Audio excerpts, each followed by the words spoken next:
সম্মানিত দর্শক আসসালামু আলাইকুম। আশা করি আল্লাহ তাআলার অশেষ রহমতে সকলে খুব ভালো আছেন। আজকের এই ভিডিওতে আমি আপনাদেরকে জানানোর চেষ্টা করব যে আমার ছাগলের বাইরে থাকার জায়গাটা সবসময় ভিজে স্যাঁতসেঁতে হয়ে থাকে কেন? আজকের এই ভিডিওটি তৈরি করার উদ্দেশ্য হলো আপনারা হয়তো অনেকে ভাবতে পারেন যে আমি আমার ছাগলের বাইরে থাকার জায়গাটা পাকা করে দিয়েছি। এ কারণে হয়তোবা সবসময় ভিজে স্যাঁতসেঁতে হয়ে থাকে। তবে কারণটা ঠিক এটা নয়। ছাগলের বাইরে থাকার জায়গাটা ভিজে স্যাঁতসেঁতে হয়ে থাকার বড় একটা কারণ হলো বর্ষাকাল। আর তাছাড়াও আমার ছাগলের বাইরে থাকার জায়গাটায় বর্ষাকালে তেমন একটা রোদ লাগে না বললেই চলে। এর কারণ হলো আমার ছাগলের বাইরে থাকার জায়গাটা সম্পূর্ণই বাঁশঝাড়ের নিচে। যে কারণে বাঁশ এসে জায়গাটাকে ঢেকে রাখে, এর কারণে ভালোভাবে রোদ লাগতে পারে না। আর এই কারণেই প্রধানত আমার ছাগলের বাইরে থাকার জায়গাটা ভালোভাবে শুকায় না। এই কথা শুনে হয়তোবা আপনারা ভাবতে পারেন যে তাহলে আমি বাঁশগুলোকে কেটে পরিষ্কার করে দিই না কেন? এর মধ্যে অল্প কিছু সংখ্যক বাঁশ আমাদের রয়েছে আর বাকি অন্যান্য বাঁশগুলো অন্য লোকের। যার ফলে আমি চাইলেও বাঁশগুলোকে কেটে জায়গাটাকে পরিষ্কার করে দিতে পারি না। এর কারণ হলো অন্যের বাঁশ যদিও আমার জায়গাতে এসে রয়েছে, কিন্তু আমি যদি বাঁশের আগাগুলো কেটে দিই কিংবা বাঁশগুলোকে কেটে দিই তাহলে কিন্তু ঝামেলার সৃষ্টি হতে পারে। আর এ কারণেই মূলত আমি বাঁশগুলোকে কেটে পরিষ্কার করে দিতে পারি না। যার ফলে আমার ছাগলের বাইরে থাকার জায়গাটাতে তেমন একটা রোদ লাগতে পারে না। আর মূলত এ কারণেই ছাগলের বাইরে থাকার জায়গাটা বর্ষাকালে একদমই শুকাতে চায় না। তবে আবার আপনারা ভাববেন না যে সারা বছরই জায়গাটা এমনভাবে ভিজা থাকে। বর্ষা ব্যতীত অন্যান্য সকল সিজনে জায়গাটা সম্পূর্ণ শুকিয়ে থাকে। আর শুধুমাত্র বর্ষার কয়েকটা মাসই জায়গাটা ভিজে স্যাঁতসেঁতে হয়ে থাকে। তবে আমি একটা জিনিস মনে করি যে ছাগলের জন্য সবচাইতে বর্ষাকালটাই কষ্টের। অনেকেই হয়তোবা ভাবতে পারেন যে শীতকালে ছাগল পালন সবচাইতে কষ্ট হয়, কারণ শীতকালে ঘাসের সংকট থাকে। কিন্তু আমি মনে করি যে ছাগল পালনের সবচাইতে চ্যালেঞ্জিং সময় হলো বর্ষাকাল। আর আপনারা আমার বেশ কয়েকটা ভিডিওতে দেখছেন যে আমার ছাগলগুলোর গায়ে খুবই নোংরা হয়েছে। আর এই নোংরাটা হওয়ার প্রধান কারণই হলো এই জায়গাটা ভিজে থাকা।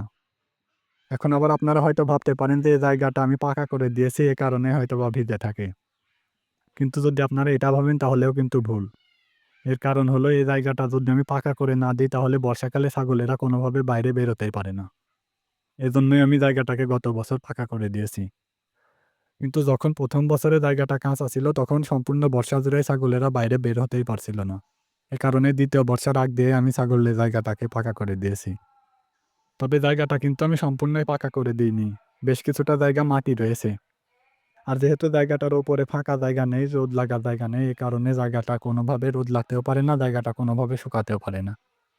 সেটা হোক বা মাটি কিংবা পাকা জায়গা। তবে যখন মাটি ছিল তখন কাদা হয়ে যেত। আর পাকা করে দেওয়ার পর জায়গাটা ভিজে থাকে কিন্তু কাদা হয় না। যার ফলে বর্ষাকালে অনেক বেশি সুবিধা হয়। আর ভিডিও শেষে আমি আপনাদেরকে আরেকটা কথা বলব, সেটা হলো আমার এক শুভাকাঙ্ক্ষী ভাই আমাকে কমেন্ট করেছিলেন যে আমার ছাগলগুলো সবই প্রায় দেশি ছাগল। তো আমি সেই ভাইয়ের উদ্দেশ্যে বলতে চাই যে আমি কখনোই কি বলেছি আমার ছাগলগুলো উন্নত জাতের কিংবা উন্নত জাতের ক্রস ছাগল? আমি তো সবসময়ই বলি আমার ছাগলগুলো ব্ল্যাক বেঙ্গলের ক্রস। তবে আমি সেই ভাইকে উদ্দেশ্য করে আরও একটা কথা বলব, সেটা হলো আমার এই ছাগলগুলোর মধ্যে পিওর ব্ল্যাক বেঙ্গল কিন্তু একটাও নেই। যদিও আপনি মনে করছেন যে এগুলো সম্পূর্ণই ব্ল্যাক বেঙ্গল ছাগল, কিন্তু আপনি ভুল ভাবছেন। এগুলো কিন্তু একটাও পিওর ব্ল্যাক বেঙ্গল ছাগল নয়। আর আমি এ ধরনের ছাগলগুলো পালন করার কারণ আপনাদের অলরেডি বলে রেখেছি। সেটা হলো আমাদের লোকাল মার্কেটকে এনালাইসিস করে। আমাদের লোকাল মার্কেটে এই সকল ছাগলগুলোর সবচাইতে চাহিদা বেশি।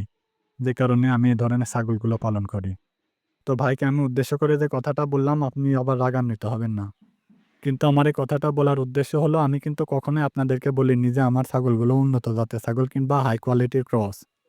আমি সবসময়ই আপনাদেরকে একটা কথাই বলি, সেটা হলো ব্ল্যাক বেঙ্গলের ক্রস। আর আমার এক শুভাকাঙ্ক্ষী আপু আমাকে কমেন্ট করেছেন যে আমার ছাগলের রাতে থাকার ঘরটা তিনি দেখতে চান। আজকের এই ভিডিওতে আমি তাকে ঘরটা দেখানোর চেষ্টা করতাম, কিন্তু আমি যখন ভিডিওটি তৈরি করলাম তখন আকাশ অনেকটাই মেঘাচ্ছন্ন ছিল। যে কারণে আমি আজকে ছাগলের ঘরটা দেখাতে পারলাম না। তো যাই হোক, আপনাদের সকলের সুস্বাস্থ্য কামনা করে ভিডিওটিকে এখানে শেষ করে দিলাম। সকলে খুব ভালো থাকবেন, সুস্থ থাকবেন। আসসালামু আলাইকুম।